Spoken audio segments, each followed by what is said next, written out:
And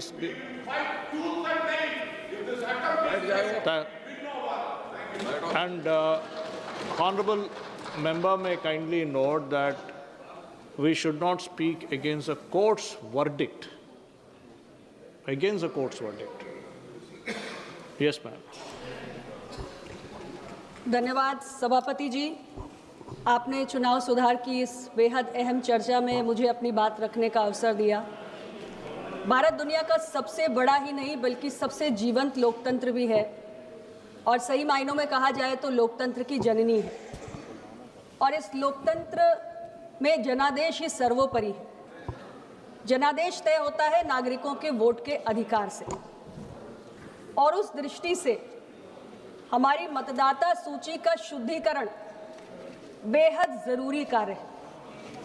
यानी पात्र व्यक्ति के पास वोट का अधिकार हो और जो अपात्र हैं वो पात्र नागरिकों के अधिकार पे डाका ना डाल सके, इसलिए देश में एसआईआर की प्रक्रिया शुरू की गई। इस चुनावी सुधार की चर्चा के केंद्र में एक तरीके से ये एसआईआर की पूरी प्रक्रिया है और देश में लंबे अंतराल के बाद एसआईआर की प्रक्रिया शुरू की गई। लेकिन जब ये एसआईआर शुरू हुआ तो ऐसा लगा सभापति जी मानो देश में कोई राजनीतिक भूचाल आ गया हो। मेरे विपक्ष के बहुत सारे साथी संविधान को खतरे में बताकर सुप्रीम कोर्ट पहुंच गए और वहां से भी इनके हाथ निराशा ही लगी क्योंकि सुप्रीम कोर्ट ने भी ये साफ कर दिया कि एसआईआर कराना चुनाव आयोग का एक संवैधानिक दायित्व है। सभापति जी, इसी बीच बिहार राज्य के चुनाव भी आ गए, वहां भी एसआईआर की प्रक्रिया प्रारंभ हुई और हमारे महागठबंधन में शामिल कई दल, कांग्रेस, राजद, ये सब एक नया नारा लेकर, वोट चोरी का नारा लेकर सड़कों पे उतर आए। वोट चोरी का नारा। सर, ये बड़े क्रिएटिव लोग हैं, आप बहुत क्रिएटिव हैं। आपके पास हर चुनाव में एक नया हथकंडा होता है। कभी संविधान खतरे में है, कभी आरक्षण खत्म हो रहा है, इस बार आप लेकर आए वोट चोरी। हाँ, ये वोट चोरी का नारा लेकर गद्दी तो आपकी छिन गई, उसी की पीड़ा है आपको। अध्यक्ष जी, इन्होंने बिहार की जनता के मन में बहुत भ्रम फैलाने की कोशिश की कि एसआईआर के नाते बड़ा अत्याचार हो रहा है, वैध मतदाताओं के नाम काटे जा रहे हैं। लेकिन हुआ क्या, ये समझना जरूरी है। एसआईआर की एक्सरसाइज में बिहार में 65 लाख नाम काटे गए। तो अगर इतनी बड़ी तादाद में वैध मतदाताओं के नाम कटे हैं तो किसी को तो चुनाव आयोग के पास आपत्ति दर्ज करने के लिए जाना चाहिए। अरे 65 व्यक्ति तो पहुंचने चाहिए अध्यक्ष जी, 65 भी नहीं पहुंचे, कोई कंप्लेन नहीं हुई। अगर कोई देश का नागरिक है और उसका नाम कटेगा तो क्यों नहीं जाएगा, इसका कोई कारण है। और उसके बाद जब चुनाव के परिणाम आए तो एनडीए की प्रचंड जीत ने इनके वोट चोरी के दावे की हवा निकाल के रख दी और इनकी बिहार की जनता ने इनकी भ्रम की राजनीति को सिरे से खारिज कर दिया। अध्यक्ष जी, आज ये प्रक्रिया देश के 12 राज्यों में चलाई जा रही है और एसआईआर को लेकर आज भी तमाम किस्म के सवाल जो हमारे विपक्ष के साथी उठाते रहते हैं, जिसमें एक सवाल टाइमिंग को लेकर भी है। चुनाव के पहले क्यों हो रहा है, एसआईआर तो बड़ी जल्दबाजी में हो रहा है, ऐसी तमाम बातें मैं सुनती हूँ। अध्यक्ष जी, ऐसे तमाम राज्य हैं जिन 12 राज्यों में हो रहा है, कुछ राज्यों में अभी भी चुनाव होने में 5 से 6 महीने का समय है और कई राज्य ऐसे हैं जिसमें 1 साल या उससे अधिक का समय है। तो ये जो टाइमिंग और जल्दबाजी को लेकर इनका दावा है, इसमें कोई दम नहीं है। और आज देश के अंदर अध्यक्ष जी घुसपैठिए की समस्या एक बहुत बड़ी चुनौती है। हम सब जानते हैं, पक्ष हो विपक्ष हो, सब जानते हैं कि इस देश में बड़ी संख्या में घुसपैठिए हैं, देश के अलग अलग राज्यों में, अलग अलग कोनों में। और इन प्रकारेण इन घुसपैठियों ने आधार कार्ड भी बनवा लिया है, वोटर कार्ड भी बनवा लिया है और चुनाव की प्रक्रिया में प्रतिभाग भी कर रहे हैं। ये देश के लिए बहुत बड़ी समस्या है। लेकिन अगर देश की सरकार कहती है कि घुसपैठियों को हम वोट का अधिकार नहीं देंगे, उनका नाम हम मतदाता सूची से काट देंगे, तो तो हमारे कुछ विपक्षी दल के साथियों का मन द्रवित हो जाता है। अध्यक्ष जी, एसआईआर की जो प्रक्रिया चलाई गई है वो ऐसे ही अवैध मतदाताओं की पहचान के लिए चलाई गई है। और घुसपैठ की जो समस्या है ये कोई नई समस्या नहीं है, ये देश की बहुत पुरानी समस्या है। 1996 में जब देश में यूनाइटेड फ्रंट की सरकार हुआ करती थी, तत्कालीन गृह मंत्री श्री इंद्रजीत गुप्ता जी थे जो एक वामपंथी नेता थे। उस दौर में यानी आज से 3 दशक पहले उन्होंने कहा था कि देश में लगभग 1.5 से पौने 2 करोड़ घुसपैठिए हैं। और अगर आज से 3 दशक पहले ये संख्या इतनी बड़ी थी तो आज के समय में इतने वर्षों बाद देश के अंदर घुसपैठियों की संख्या कितनी बढ़ चुकी होगी, इसकी कल्पना पक्ष और विपक्ष हम दोनों कर सकते हैं। अध्यक्ष जी, मुझे स्मरण है कि घुसपैठियों की समस्या को लेकर आज जो हमारे कई दल महागठबंधन में शामिल हैं, उनके भी कई नेताओं ने, जिसमें हमारे पश्चिम बंगाल की वर्तमान मुख्यमंत्री माननीय ममता बनर्जी जी और राजद के प्रमुख माननीय लालू प्रसाद यादव जी, इन्होंने नेता के इस सदन के सदस्य रहते हुए घुसपैठियों की समस्या को इस सदन में उठाने का काम किया था। ये दुख की बात भी है और ये दुर्भाग्य भी है कि इतने वर्षों में इस देश के अंदर घुसपैठियों की पहचान करके उन्हें देश की सीमा से बाहर करने का या उनका नाम मतदाता सूची से हटाने का कोई ईमानदार प्रयास नहीं हुआ। लेकिन सवाल ये है कि क्या इन घुसपैठियों की पहचान नहीं होनी चाहिए? सवाल ये है कि क्या इन्हें मतदान का अधिकार देना चाहिए? सवाल ये है कि क्या देश के संसाधनों पर इन घुसपैठियों का कोई हक है? सवाल ये है कि क्या भारत सरकार से लेकर तमाम राज्य सरकारों की योजनाओं का लाभ इन्हें मिलना चाहिए?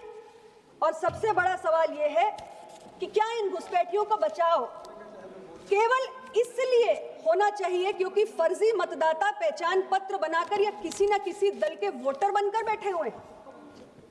अध्यक्ष जी, जब एसआईआर की प्रक्रिया शुरू हुई तो हमने देखा कि भारत बांग्लादेश की सीमा पर हजारों की संख्या में, कंक्लूड मैडम, प्लीज बोलने दीजिए सर, अभी तो शुरू किया है सर, अभी बोलने दीजिए, अभी कुछ समय चाहिए मुझे। भारत बांग्लादेश की सीमा पर हजारों की संख्या में तादाद में लोग बैठे हुए हैं सर, सीमा पार करके जाना चाहते हैं। हमने टीवी पर, मीडिया पर उनके इंटरव्यू सुने, उनके कथन सुने हैं। वो लोग स्पष्ट रूप से कह रहे हैं कि वो कैसे आए, कब आए, कितने दिन से भारत के अंदर रह रहे हैं और यहाँ तक कि कितनी बार उन्होंने भारत के चुनाव में मतदान किया है। ये गंभीर मसला है। अध्यक्ष जी, सवाल ये नहीं है कि घुसपैठियों को निकालने का किसका कितना दायित्व है, लेकिन सवाल ये जरूर है कि घुसपैठिए राष्ट्र की सुरक्षा के लिए एक बहुत बड़ा खतरा है और इस पर किसी भी प्रकार की कोई राजनीति नहीं होनी चाहिए। आप घुसपैठियों के साथ हैं क्या? आप घुसपैठियों के साथ हैं क्या? आप घुसपैठियों के साथ हैं क्या? बताइए, आप साथ हैं क्या? Address the chair ma'am, kindly address the chair. अध्यक्ष जी, देश के किसी भी कोने में अभी निकल के आ रहे हैं, अपने भारत बांग्लादेश की सीमा पर नहीं देखा, मैंने देखा है टीवी पर, मैडम, बहुत सारे लोगों ने देखना, आपने भी देखा होगा। अध्यक्ष जी, किसी भी कोने में देश के अगर कोई अवैध मतदाता है तो उसका नाम मतदाता सूची से हटना चाहिए और कोई भी वैध मतदाता रहना नहीं चाहिए। यही एसआईआर का काम। Thank you madam. अध्यक्ष जी, आज थैंक यू मैडम, हमारे जो विपक्ष के साथी हैं उन्होंने एक रवैया बना लिया है, न खाता न वही, जो हम कहे वही सही। यानी सुप्रीम कोर्ट हो, चुनाव आयोग हो, कोई निष्पक्ष नहीं बचा क्योंकि उस तरफ के साथी इस तरफ नहीं आ पा रहे हैं। आज इलेक्शन कमीशन हो, सुप्रीम कोर्ट हो, सब इनके निशाने पर है क्योंकि समस्या दरअसल ये है कि हमारे इन साथियों को लगातार मिल रही चुनावी हार, जो देश के चुनाव से लेकर राज्यों के चुनाव में मिल रही है, उसने इनके अंदर बहुत हताशा और निराशा पैदा कर दी है और ये समझ चुके हैं कि एनडीए से राजनीतिक रूप से पार पाना संभव नहीं है, इसलिए हर चुनाव में एक नया भ्रमजाल बुनने का ये काम करते हैं। Ma'am, please conclude in 1 minute. Please conclude in 1 minute.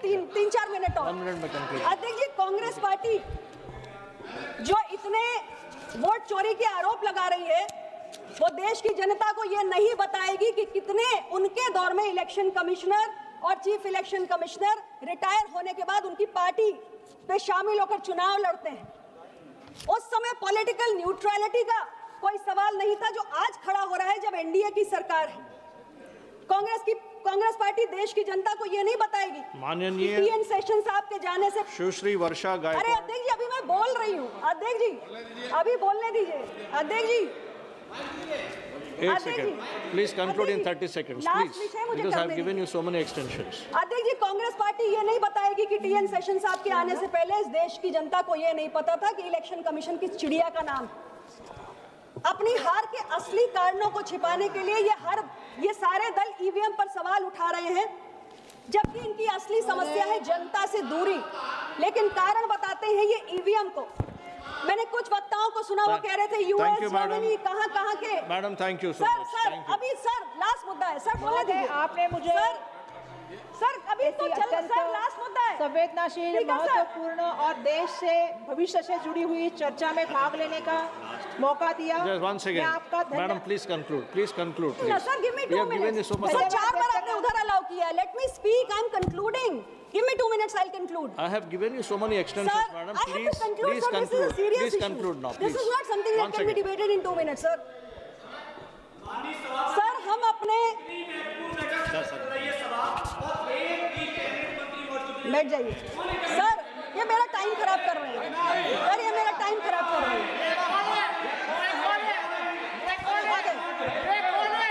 Madam को बोलने दीजिए, मैडम को बोलने दीजिए। यस, अध्यक्ष महोदय, लास्ट पॉइंट मैम, हमारे प्लीज। विपक्ष के कुछ साथी कह रहे थे कि ईवीएम को हटा दीजिए और बैलेट पेपर को वापस ले आइए, और तमाम पश्चिमी देशों के उदाहरण दे रहे थे।